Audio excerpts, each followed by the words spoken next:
Hi everyone, I'm Ali GREYMOND, just answering questions about OCD recovery. These are the questions that you asked below my video, so let's get started. So the first question is the feeling of the thought being physically stuck in a corner of your mind normal? Maybe I'm not able to explain it properly, but I feel like the thought is physically stuck in the corner of my mind. Do I use the same method to get rid of the presence of the thought, choosing not to pay attention? So you don't want to try to get rid of the thought, because when you're trying to get rid of the thought, you're doing it from a position of fear. I just want to do anything to make the thought go away. What can I do to make it go away right now? Because I can't handle it because of how scary it is. The brain sees your fear and actually sends you more thoughts, right? So you have to disregard, choose not to pay attention to get rid of OCD in general, not of getting rid of this thought specifically right now, right? Not showing fear to it. The kind of underlying message you want to send to your brain is not that you want to get rid of this thought, but that this thought has a corner in your brain, and let it stay in that corner by itself, and you're not going to play with it anymore. You're just going to let it stay over there. That is the correct way of handling it. You know, uh, not grabbing onto it, not paying attention, not fearing it, right? You're just leaving it. Like, yeah, it has its corner, it's there. I'm here, I'm doing my own thing. Whatever it's doing, that's its own thing. And that way you're not powering it up at all, you're not paying attention, you're not giving it fear, you're showing your brain that you're indifferent to it, and your brain will not hold on to indifferent information for too long. So that's how you make it go away. Next question is, how do I know that I'm disregarding the thoughts correctly? I mean, to not try and avoid the thoughts or suppress them, to not make them stronger, if that makes sense. The last thing I want to do is be strengthening the obsession even more. Basically, what's the difference between avoiding the thought and disregarding the thought?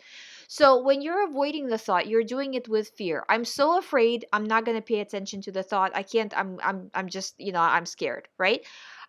When you're saying I'm disregarding the thought, you're saying, yes, I'm aware that the thought is there. It's been there for a while. It's the same type of thought I usually have, and I'm done with it. Do you see how when I say it the second way, there's no fear in my voice, right? The first way, there's a lot of fear. The second way, there's no fear. If you feel like you're coming from a position of fear, then you're doing it wrong. If you feel like it's not fear, I'm just working through the thought, then that's fine. Next question is, I have recently had a thought come to me about a past HOCD thought, but the detail has changed slightly. I thought I had got over this thought. It has scared me that I can't understand why it has jumped back to the past thought with a different detail. Can this happen in recovery? Please help.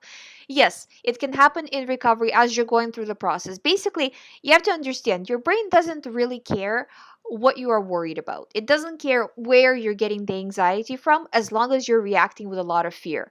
So if you're not reacting to one thought, it's going to send you another thought. And which thought would it send? Well, it already knows that the past stuff you reacted to with a lot of fear, right? So a lot, not all the time, but a lot of the time it goes to your past, right? To your past thoughts, I mean, right? Like OCD thoughts. And but at the same time, it knows that maybe you won't react to the same exact thought, so it will change something slightly to get you back into reaction. This is all normal. This is how it goes. You just have to look at it like, nice try, OCD. I'm not buying this. Next question is, hi, I think I have OCD. Every time after doing any work, I'm checking it again and again and again.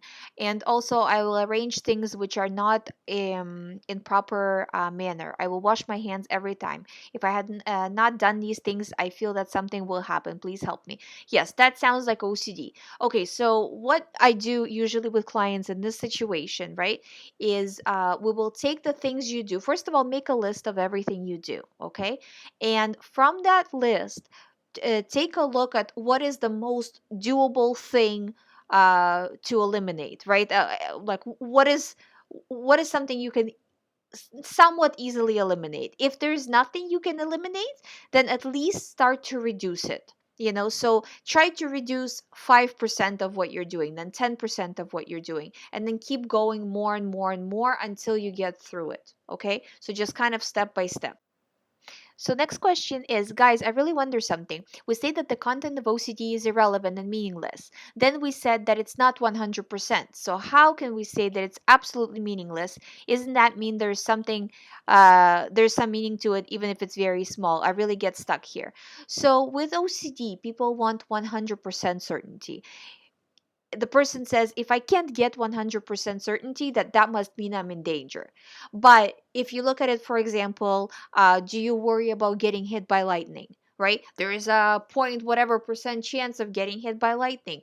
You know what I mean? So if you take all, or what do you worry about, I don't know, some natural disaster happening right out of the blue, right? So you have to look at it like this, that the percentage of whatever you're worried about, it's so astronomically low that it's not healthy to worry about it, because you're losing way more by living in a continuous state of worry and panic than the astronomically low chance of something actually happening. And not to reassure everybody, but in all the years I've been talking to people, and as I talk to people every day, right, including weekends. I've never had a person have OCD that actually came true. So next question is, hi Ali, when you're feeling tired or you can't concentrate anymore, when you're out, can OCD thoughts get worse?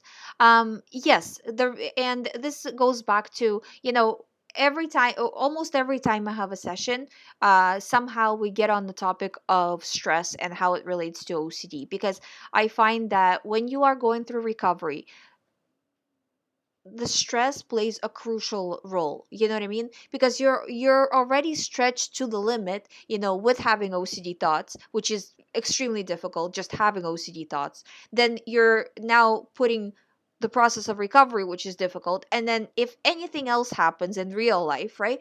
Then that can send you over the edge. And what happens when people have stress, or like the person is not asking about stress, they're asking about concentration. But in any sense, if you uh, can't focus on the recovery process, you start to do the easier thing, which is the reassurance, or just not doing enough exposures, or avoiding more, things like that, right? And you start to fall down fairly quickly. So you always have to stay on track. Your recovery is your primary.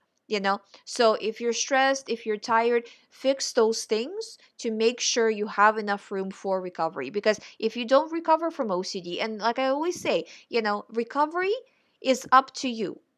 Do you know what I mean? If you don't do the work, you will not recover. What I talk about, when it comes to my recovery program, the reason I have 90% of recovery is because most clients, I talk with them every day or every other day. So I have a very close uh, grip on the process of their recovery, and we're very much monitoring that. You know what I mean? But if you're doing it on your own, you really have to stay strong, and you have to be really focused on where you are in terms of the recovery. It's not a guaranteed thing, because it's OCD works like math. If you do, say, more reassurance than you're doing, recovery work, right? The disregarding and all of what you're supposed to be doing, then the brain goes into the negative, it gets worse, right? If you do the recovery work, most of the time you get better. And really, you're at that crossroads. You can go either way, right? So you have to be very vigilant. There's nothing more important. Make sure you're always focused as much as possible. If you lost concentration for a little bit, pick it up. Okay, you know what? Nice try, brain. I reacted for a second. Now I'm done. And then getting back on track. But I find that a lot of the time it helps when you're going hour to hour, or every few hours, like having a very short time span for yourself, saying, okay, for the next 2 hours, no matter what happens, no matter what thought I get, or whatever, or what compulsion I feel like doing, it tells me that I should do, I'm going to disregard. And then actually scoring yourself on those 2 hours, like, how did I do now, next 2 hours? And I know it seems annoying, but going like that throughout the day really helps you stay on track and stay focused, making sure you are doing the right thing. Next question is, I get the thoughts at night, especially during my night class. Do you know why that would be? There could be a few reasons for it. Maybe again, it's lack of focus, right? That you are focused on other things and they kind of come in. Or maybe it's because you do have a lot of time when you're sitting in class to think and the OCD thoughts come in. Maybe you're just tired, you have less ability to fight.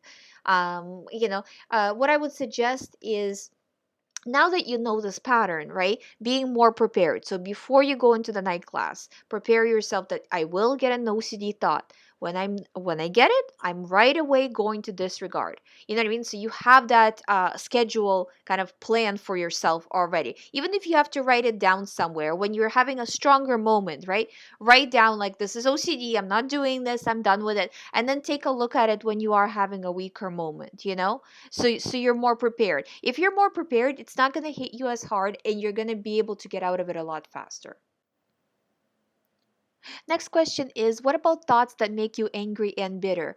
You have to look at it the same way that, as any other OCD thought, that the thought is having a negative connotation to it, right? Like something is wrong. So that's the message that you're sending to the brain overall, that something is wrong, everything is not all right.